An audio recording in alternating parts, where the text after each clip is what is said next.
You're listening to Diminishing Returns, the podcast about sequels, prequels, spin-offs, and reboots. He's the jive turkey that I give thanks for every day. I should probably put my own name in first. Fuck me, damn it. Just thinking too much about it. Okay. You don't need the first bit again, do you? No. I'm Chris Scott, and across from me, it's Mr. Alan Johnson. How you doing, Alan? How do pod people? No, I'm going to do it again. How do pod people? There we go. That's fucking right. I bailed out of that quick. Yeah, fucking right. How do pod people? Chris and I have been having a break over the festive period, and we're about to return with our 2018 slate. But to kick off the new year, we've swept a cutting room floor to assemble a mix of tangents, comic asides, diversions, bloopers, dead ends and outtakes that did not previously make the cut. So please enjoy some out-of-context laughs and bonus footage of Chris swearing until we get back onto our regular franchise episodes, which will feature in the coming year a brace of Angelina Jolie actioners, a couple of erotic thrillers, some trips to deep space, superhero fisticuffs, and of course another trip to Camp Crystal Lake. And so until then, please enjoy a compilation of our fuck-ups. Hey, 111, there we go. Listen to the sound of my voice. This is a journey into sound. It's usual fucking bullshit, let's just do it. Yeah. It's marked onto the... So he's got this bloody handprint on his helmet, so we've got this great indicator of where... Keep saying helmet and I'll keep laughing. So we've got It's not worse than a bloody helmet, eh? Oh. Sometimes, you know what I mean? You're like, oh shit. The worst. He's going to have to polish his helmet. Right, really, that's it. Until he's satisfied that, you know, he's really... 100%. 100%. But it's just, it's a nice... Penises! Sorry. Sorry, I thought you were going on after something. Sorry, man. Some drunk uncle's going to say something racist. Everyone's going to apologise for him. We've all been there. Right. Some of us have been that drunk uncle. Yeah, I was going to say, I don't know which one you were. I saw it a few weeks ago, time of recording, say about maybe a month on the time of uploading. If you're listening to this in about a year's time after it was uploaded, it would be like a year and a month. Yeah. You can then work it out from there, right? He's a stand-up throughout the film, yep. And there's lots of stuff about stand-up and cool. Stand-up That's performance. Good. And always like to see nerdy stuff like that. And it's good, and especially just the dynamic with comedians and how backstab each other, but then as soon as someone comes off stage, you're like, oh, great set, really enjoyed that. I have never done that to any of my fellow comedians. Shut up, Alan. Fellow comedians, I'm an open spot. I know my place. Well, there's a Christmas Story, which is a period piece, sort of like... Oh, it's about women. Oh, come on, guys. Recently Van Dyke blamed Julie Andrews. He was like, you know, it must have been an okay Cockney accent because she didn't tell me off. Just right. Like, yeah, I mean, see what you're saying. I mean, probably just too drunk to take direction. It's one of those things. It is terrible. That's now part of its charm. Yeah. You know. Oh, I mean, I wouldn't have it any other way. I don't want a realistic Cockney accent. I don't want Ray Winston in there. Oh, absolutely. Bring your fucking tool, Mary Poppins. What to his fucking tool? It's his fucking bottles. No, I don't want that. You leave Mary Poppins alone. Ray Winston in this film, which in a weird way, evidently, because I know how films work. Like, it's not like the character from a previous film just pops into that film, just because it's the same actor. That means somebody would have to have written a scene where Ray Winston threatens from Scum. It's the Scum Mary Poppins shared universe that I'm looking forward to. What's the new Mary Poppins universe about? It involves a lot more Borstal fucking sexual abuse than the original. Like, a lot more. Billiard balls in socks and a lot more shower beating in this. Yeah, it's pretty good. Again, Hollywood, call us. We're giving you gold here, guys. Can we register that with the guild? Good. I haven't seen a lot of the big disappointments, maybe just because if a film's getting terrible reviews, I'm like, I'm not going to. Yeah, I don't have. Yeah, there's so much to be watching through that I don't have time to be tracking down movies that are just getting a giant thumbs down by better critics than us. Yeah, I mean, who wouldn't be? There's a fucking homeless guy that shouts fucking in the corner of your street. He's probably a better critic than us too. Blockbuster movies, not even blockbuster, but just like, you know, we're going to get more movies that talk about things, which I love when a movie's about a thing, but I love it when movies have explosions and tits, but I'm with you. Sometimes you can have exploding tits, but it's really exploding about, tits? Wait, hold on. I didn't say that's explosions and tits. That's my three favourite things. Explosions, tits and things. Boom. Okay. Nostalgia's just not what it used to be. Right, I don't live in the past like you, Alan. But we cannot sue filmmakers for looking at awesome shit and going, I'm going to make my own version of awesome shit. Yeah. Do you know what I mean? Like, we can't. That would be bad. If it's a complete rip-off, and don't get me wrong, I mean, I get what they're saying, it is fucking really close, but it's not exactly the same. Yeah, maybe if I had written and directed Escape from New York, I would feel differently about it. That's true. From my point of view, I'm like, Whereas you wrote and directed a film about a sex robot called Alan, which is really weird. I'm not going to lie. I managed about 5 minutes before I finished. Come on, guys. Alan's erotic robot thriller. Does the pollen go? Like, see when World Women's Day or whatever, International Women's Day? Yeah, Is that what it's called? Yeah, So sorry, guys. But International Women's Day, right? Every International Women's Day in the last few years, I'm on Facebook, right? And all I see is not those sort of hacky, like, oh, when's International Women's Day? Brilliant. You know, Richard Herring's got that covered. He's a very funny It's all comic. over it, yep. But what I always see is every skeevy, sleazy fucking guy that's cheating on their wife that I'm an acquaintance of. Mm-hmm. I wouldn't say friend, but acquaintance of in many of my businesses. Who's fucking sleazy and fucking, guess what, lads? I fucking, did you see her? I fucked her, blah, blah, blah. Oh, those dickheads are always the ones that are like, oh, I'm sharing, it's International Women's Day, guys. And I got it, I've had so many great women in my life, and just, you guys are so strong. And, and it's like, and oh, good, look, your girlfriend and your mistress like that post. Isn't that fucking adorable? And it's always the most skeevy, sleazy fucking dudes that always do that, which I always find interesting and hilarious. And also hilarious how many people fall for it, men and women are like, oh, he's a really good fucking guy. Yeah. Oh, well done. He shared a post, or, he wrote something. It's not about how you act in your personal life, which of course these people are, pieces of shit. What they're really about is fucking trying to get their jam roll. I don't know how much fucking traction you'll get out of that. Yeah, if they're going to be 24 episodes, 5 seasons, like how many times can they play that joke of him trying to hide that he's been behind enemy lines somewhere, stealing a nuclear warhead? Though it's always a nuclear warhead. I always find it weird now. Obviously, we come from an era where people would be stealing microfilm or floppy disks or hard drives. Yeah. Now surely it's all digital espionage. Like, how much hard copy stuff is just kept isolated from... Well, you do know that security experts say that it is safer to write things like your password and stuff down on hard copy now, because there's so many things you have to password for, and obviously there's so much hackers that you want to make it as complex as possible and it's different for each one. However, of course, that means it's harder to remember. So what most people do is, of course, have an easy password. Mine's is Alan Johnson sucks my balls 123 exclamation mark. They make them so easy and they use them for everything. That means that actually they're unsafe because hacking technology, and if one gets cracked, they all get cracked. Yeah. What's less likely though is that if you have super complex passwords but they're written somewhere and hidden somewhere in your house, basically the only way that's getting cracked is if somebody actually burgles your house and picks up your little black book that you've hidden in your drawer somewhere, which is less likely than being hacked. Yeah, you can write them down and like swallow it and then regurgitate it like an owl pellet. Nice. Yep. Every time you want to go into your GeoCities account, that's what you would do. We are also available as security consultants. High end only, please. Yeah, high end. I mean, listen, guys. We have that thing where we like talk into our wrists. That's how high end we are. Yeah. I want a briefcase handcuffed to my wrist. Yeah. And then you open it, there's just like an apple in it. Like, it's my lunch. Work harder not only in your fucking tweet game or wherever the fuck that was from, but work harder in your fucking film, you cunt. Unless you want to give me 30 million to make a film, in which case, that's great. My only stipulation is I don't get up until after 12.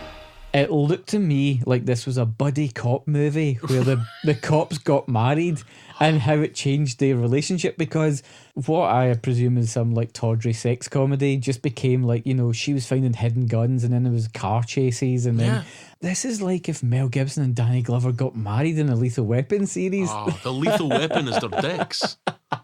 Right. And yeah, so it just much like the second one seemed like that really out of place James Bond style espionage thriller. Yeah. This looked to be some kind of like buddy cop style thing. I mean, so in this Lethal Weapon gay porn parody that we're writing, inevitably it seems like Leo Getz it up the arse. Oh, come on. oh, we're in, right? yeah. I'm not sure Pesci would enjoy that. Do you think he's a clown I just think for your he's butt too play? straight as a die, mate. Do you think so? I think he's like that sort of worrying masculinity where he can't accept it, you know, like a couple of fingers up the butt. Yeah, that's one-way traffic. Listen, Diminishing Returns podcast, we're here to just say, fellas, take a couple of fingers up there. Like, start with one, don't go nuts. Do you know what I mean? Just let your good lady, just, you know, Marlon Brando. Yeah, don't go straight to the punch in the pants. Just you know, like, go in slow. I fear we've gone off topic. Thank fuck. Wanking in a plant pot? Fucking motherfucker. Fucking. It's too much horrible shit. Fucking beautiful, man. Crap, crossover stuff. It was fucking. Oh, it's pussy face, not pussy mouth. Yeah. Or just, you know, fuck off, because you're fucking idiots. Fucking muggles. Cunts that can't do magic, right? Yep. Okay. That's exactly what. Sweet. Fuck off. Fuck it, I don't care. Fucking Robbie Coltrane. Cunts. As always, tell your fucking friends. Yeah. And if you don't have friends, fucking tell some strangers. Oh, fuck. You know, some fucking times, man, right? You're like, fuck no, this is some slim motherfucking pickings. I mean, call me some sort of crazy bastard. Let me be very fucking clear. You don't get to even question what the fuck I do. Fucking cute shit. I'm in. I'm 100% in. Cool as fuck. Fuck yeah. You're a fucking magic dude. That's fucked up. God, I definitely know his name. That's gonna really piss me off. Fucking in your right. Fucking hats and fucking evil fucking schools. Fuck up. Oh, thank fuck. It was shitty ideas, terribly executed. Nobody wants this. Nobody cares. But it's fucking. That was a turd pie. That's a Scottish slang for vagina. Holy shit. Really fucking good. Alien fucking Covenant. It was fucking shit. It's just big blue fucking dicks. Fuck off. If those bits don't fucking work, you fucked it. You fucking screwed the pooch. Jesus Christ. I mean, I don't fucking like Donald Trump, but fuck me. Fucking fuck off. But they even fucked up him being just fuck off. I really suck. But fuck him. Fuck everyone else. Fuck him. Let's fucking keep that. We'll leave that for a little bit. Ruined the whole fucking game for me. That was a different time from, you know, we live in, where we have these legends of George Lucas had dreamt up the 9 parts of this film. You know, he had it all conceived, which we all know like is total bullshit now. It's a bit of hubris. It's a bit of hubris, I believe, is a character name in Star Wars, right? I'm sure it is. Today, we send back the apocalypse. We are within our 7 waiting days, for which we can send it back. Pacific Rim 2, cautious, yes, hopeful, maybe, might be quite good. That's probably not what they're looking for. But fuck them. Should have made a better first film. Guillermo, get yourself back on track, son. Although I've seen the trailer, you know, obviously basing it on the trailer, Guillermo del Toro's new film, The Shape of Water, has hints of a Creature from the Black Lagoon style. It's essentially like a romantic entanglement between a gill man and a human lady. Aww. You know, and obviously helmed by Guillermo del Toro. I like that. You know what? I'll tell you this right now. I'm glad it's a gill man and a human lady. Because if it was a gill lady and a human man, he's going to try and fuck the girls.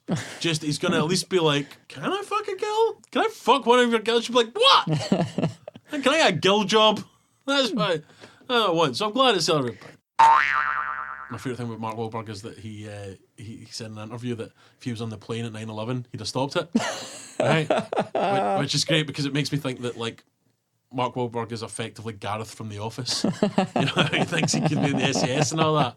If someone jumped on your back, Mark Wahlberg, would you just toss them off? Yeah, exactly. Do you know what I mean? So, I don't know how to fucking engage with this with you. Listen, next year we're getting Hotel Transylvania 3, and I'm excited about that because the first 2 Hotel Transylvania movies are fucking hilarious. Okay. Alright. I don't fucking... I can't deal with it. I've got to deal with this cunt all the time. Listener, motherfucker hasn't seen Blade Runner yet. You know what I mean? Just leave your kids with a packet of matches and a hammer for 3 hours, including trailers, and go to the cinema and go see, you know, some grown-up stuff. I taught Elliot how to use matches this week, much to the consternation of my wife. Yeah, I mean, I'm not sure that's a good idea. It's like knives. I think you've got to teach kids how to use them properly. And like guns. And if he's going to drop dookie like that in the bathroom, he needs to know how to light a candle. we've touched upon it previously that, you know, we are seeing sequels getting made with some people who fancy themselves as auteurs and are going, well, let's try and do something different. The problem is that I think there's a tension there that, you know, they can only go so far because it still has to be part of a franchise. You know, there's really a part of you that wants to see them burn the whole thing down, even though I still want to see other movies. There's a part of you just like, fucking burn it all, fucking destroy.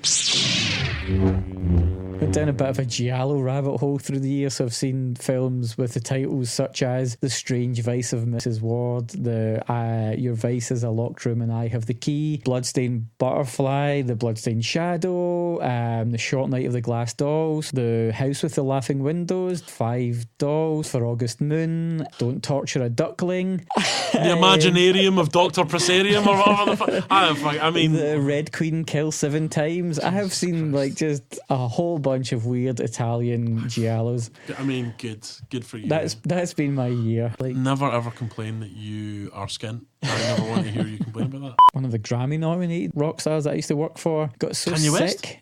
Unfortunately not. Although he did once save me from getting shouted at. Wait, what?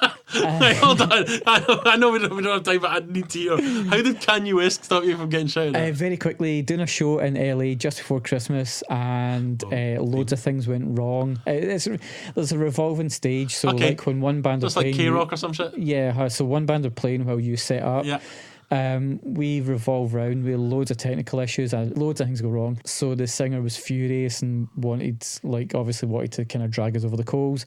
But by the time that we packed up the gear and got to the dressing room, Kanye had wandered round to chat to our singer. And so we go in expecting to get like totally bawled at. And we just go, have you got a second? And he's like, oh no, I don't. Have you guys met Kanye? And we were like, no. And he's like, this is Kanye. And then they just leave to go for a drink. Nice. And that was it, like totally problem free. That is sweet. Off there, you can tell me exactly who that is because I know who you've worked for, and whoever you've worked for seems like a lovely odd couple with Kanye. So you can tell me that off there. Sounds so much like a film that's got to be a band. It is. It's the original name of The Cure. Oh, nice. There you go. They were not big fans of Friday. Or no, they weren't big fans of Friday. Loved Friday. That's it. They love that day. It was the other days that they weren't so sure about. Shit. Just because I'm great at something now. God, the jealousy. Okay, right. First band I went to see was Sugar, Bob Mould's second band. Right. Yeah, that's right. Fucking, I was a Husker Du hipster at age 14. I see every arsehole you see walking about with like a top hat and fucking drinking craft fucking fucking IPA whiskey. Yeah, locally sourced fucking bullshit. I was that when I was 14. I should have been murdered in my sleep. I was going to try and do Owner of a Lonely Heart, but sung as if it was from Bern Sebastian, and then realised I was like, nope, I can't do that impersonation. That's not in you.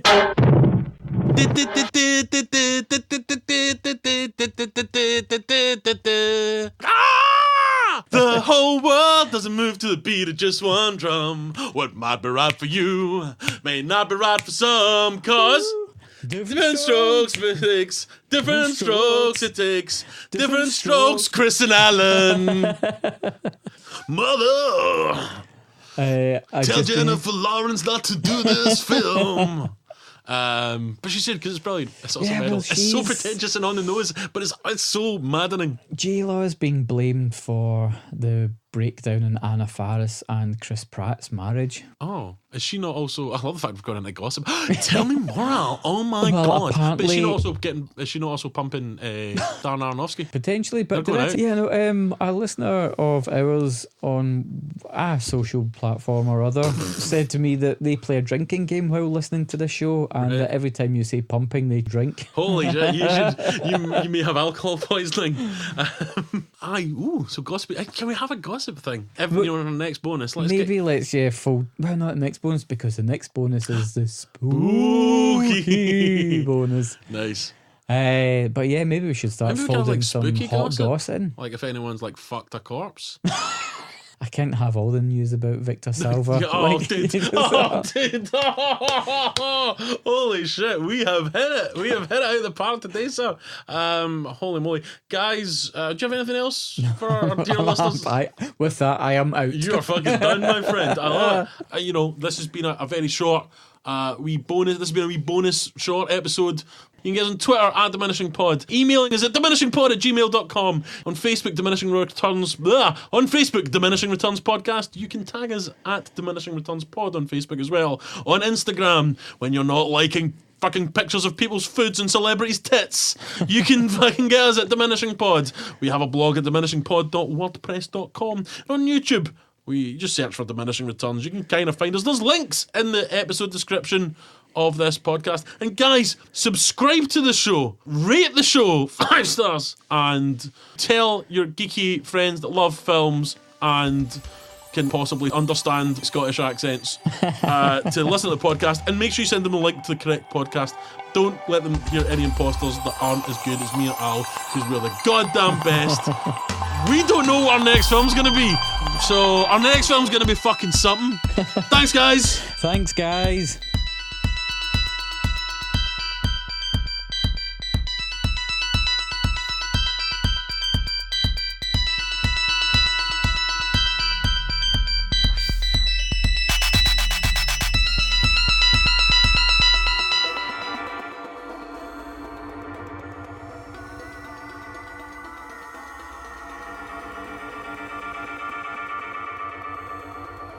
I'm really sorry. I need to go pee.